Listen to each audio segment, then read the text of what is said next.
Hello and welcome back to another episode of Injustice For All MMA.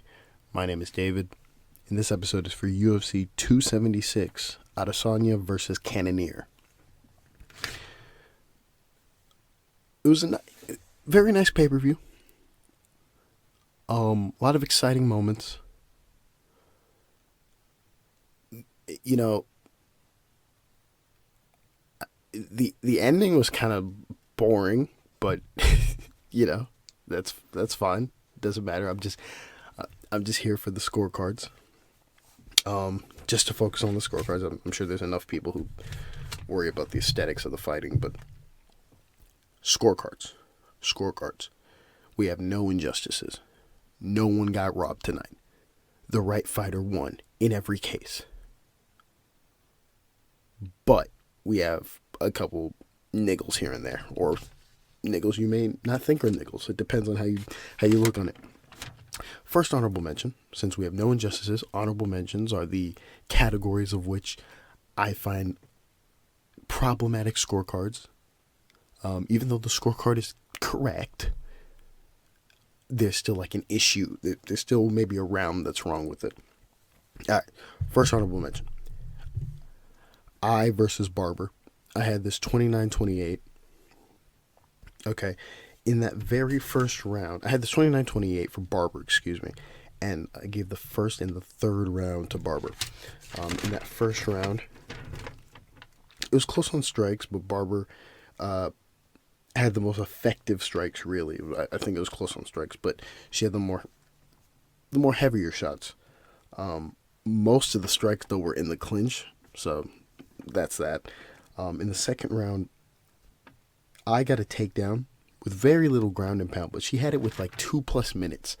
So pretty much the second half of the round, and everything that happened before that in that round was very little.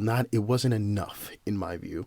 It wasn't enough to give Barber the round. I mean, she landed a couple shots, but it wasn't enough to give her the round when I took Barber down. So that's why I gave round 2 to I. Round 3, Barber just outstruck I. So there's that. The judges' scorecards. We had it 29-28. Saul D'Amato reflects my scorecard. Ron McCarthy also reflects my scorecard. And then Adelaide Bird has it 30-27. She gave the second round to Barber. Again, honorable mention to Adelaide Bird. I disagree with that entirely.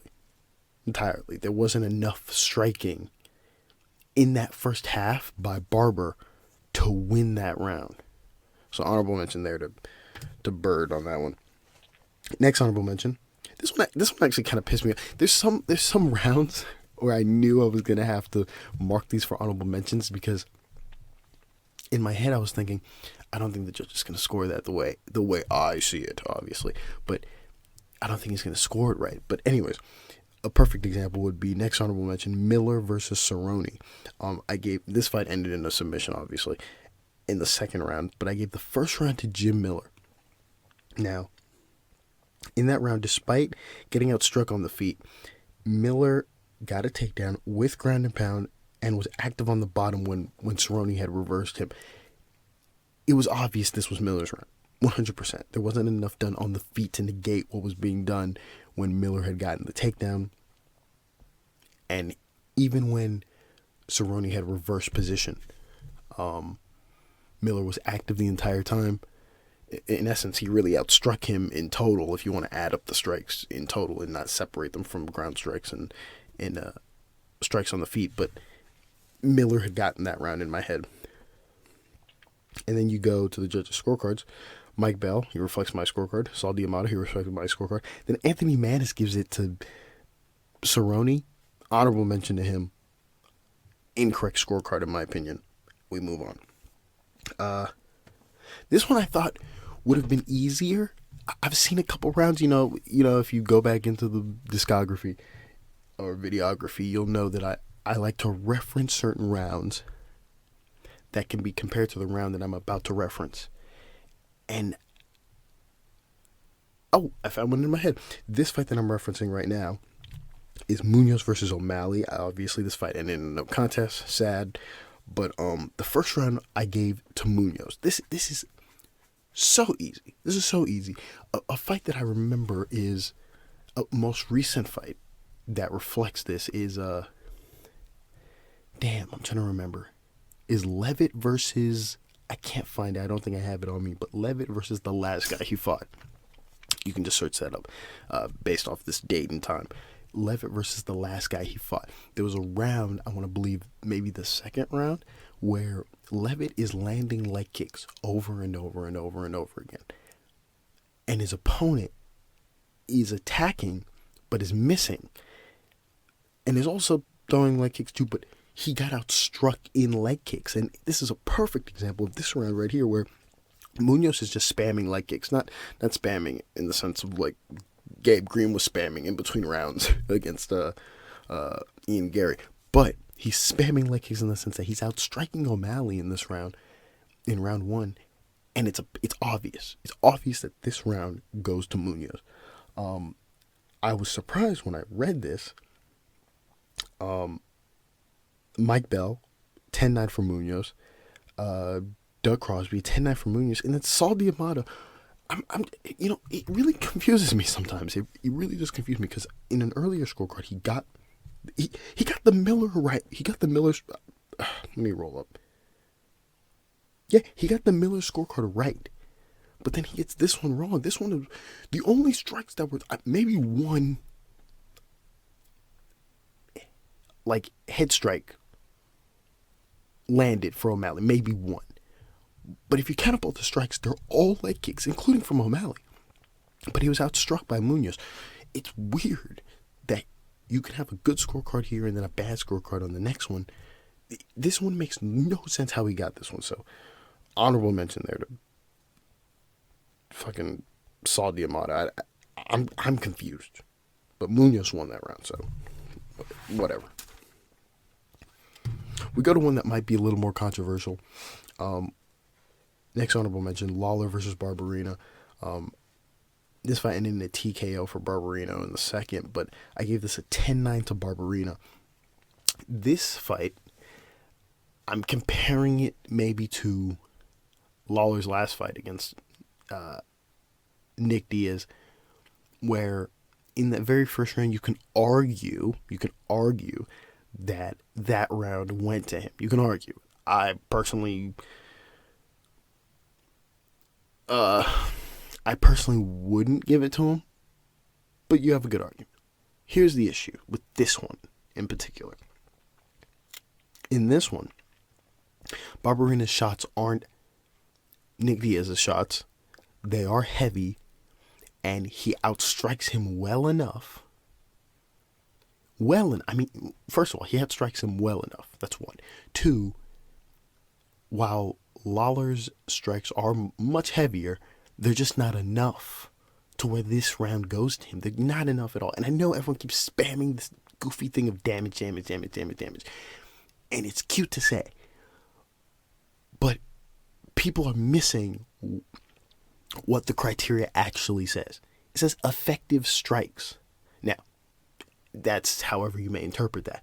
But how I interpret that, and how most judges interpret that, is effective strikes being, did the strike hit the target? Did it land? And not Nick Diaz pop shots. I'm not talking about that. I'm talking like, did it land? And was it effective? Did it give some sort of reaction in some way? Yes, all their shots did. But it's nuts to just now, we're now going to start scoring fights based off of like, there are some fights where that needs to be obviously put in, right? If this fight was trending the way it was trending without the finish by Barberena, we probably would have scored round 2 for Lawler if it were trending the way it trended in the end. Because yet, while Lawler was outstriking him, and maybe the strikes were even, his strikes were much heavier in that second before he got finished. But my point still stands in the first, where he landed a lot of strikes, but he got outstruck well enough to lose that round, and Barberena's strikes weren't bad. Okay, so there's that. Let me read the description real quick just to get this out. Yeah, so Barberena outstruck Lawler. A lot of Lawler's strikes were heavier, but just not enough. That was the description I wrote for that one. So I'll read the scorecards real quick.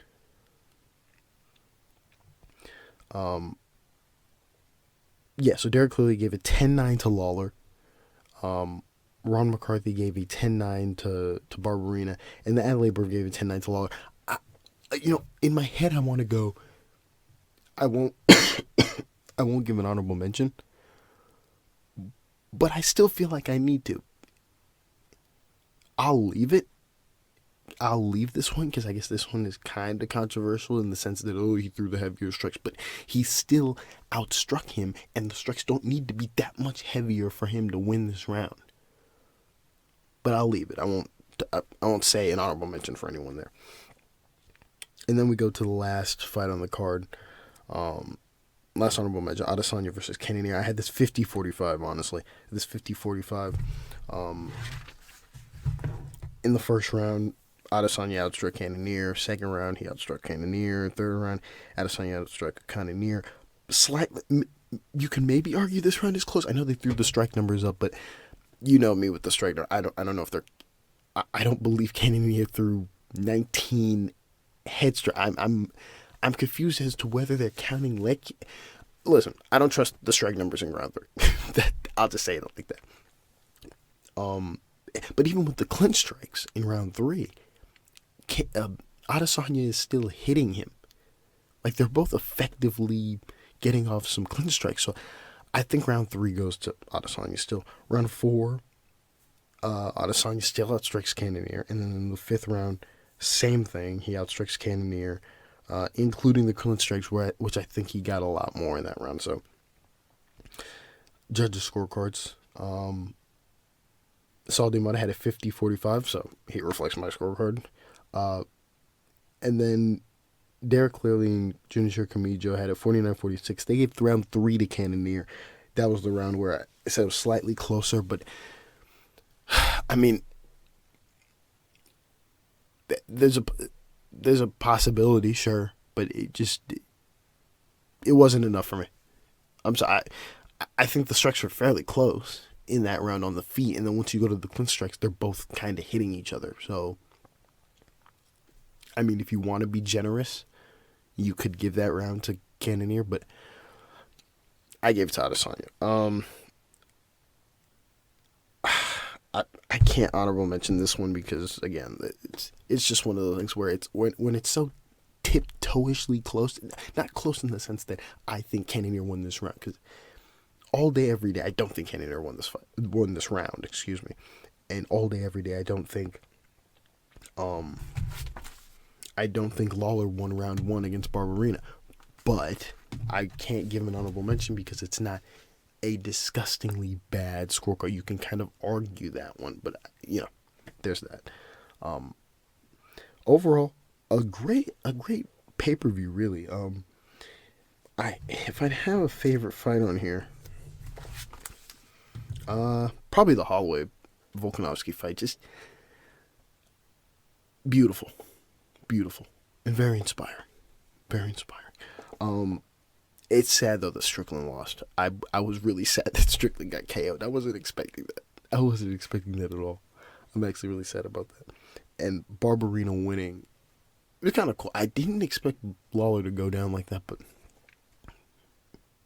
it is what it is. That's all I got. Thank you for listening, as always, and God bless.